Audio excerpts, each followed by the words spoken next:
हमारे 16 प्रकोष्ठ हैं और हमने 16 के 16 प्रकोष्ठ का रिव्यू रखा हुआ है।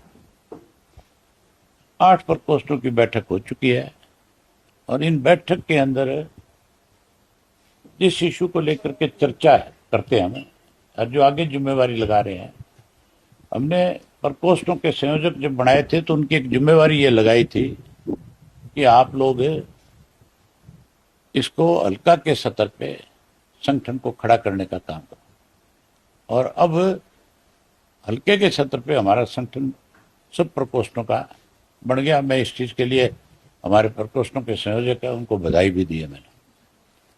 अब हम इसको जोन के स्तर पे ले जाएंगे और जोन के साथ साथ बूथ के स्तर पे ले जाएंगे। एक बूथ के ऊपर एक प्रकोष्ठ के 2 लोगों को जिम्मेवारी देंगे।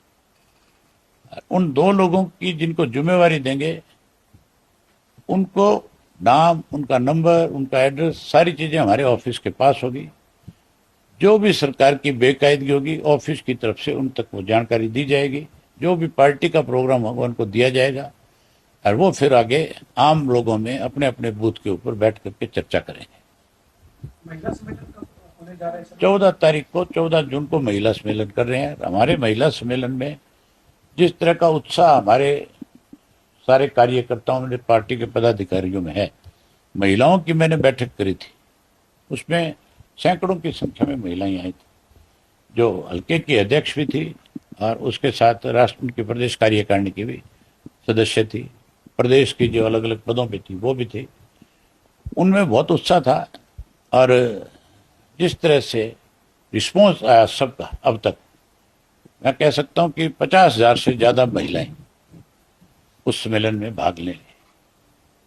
सर, कल आपने जो है वो भर्तियों को लेकर एचपीएससी का घेराव किया था, उसके बाद मुख्यमंत्री ने कहा कि वर्तमान सरकार ने जो मेरिट के आधार पर बेवजह कहीं ना कहीं राजनीति जो है ऊपर से वहां से पार्टियां कर रही है, क्या कहेंगे? हरियाणा एक, हरियाणवी एक का नारा, फिर नौकरी पार वालों को क्यों? फिर तो हरियाणा के लोगों को रोजगार मिलना चाहिए। हम इस बात का विरोध नहीं करते कि कोई बाहर के व्यक्ति को हरियाणा में जॉब नहीं मिलना चाहिए। हम इस बात का विरोध कर रहे हैं कि हरियाणा के बच्चे जो मेरिट में आए, जिनको नौकरी मिलनी चाहिए थी, जो नेट थे, जो पीएचडी थे, जिन्होंने शोध कर रखा है अपने अपने सब्जेक्ट में, उनको नौकरी देने की बजाय बाहर के जो आरएसएस की क्लास लेकर के आए हुए लोग थे, जो गीता भवन के स्टूडेंट रहे, उनको इंटरव्यू में उनके नंबर उठा करके उनको नौकरियां दी जाती है। हम इस चीज का विरोध करते हैं। ये स्कूल और यूनिवर्सिटी जो है हरियाणा के बच्चों के पढ़ने के लिए बनाई गई है, ना कि आरएसएस के कैडर को खड़ा करने के लिए बनाई गई है।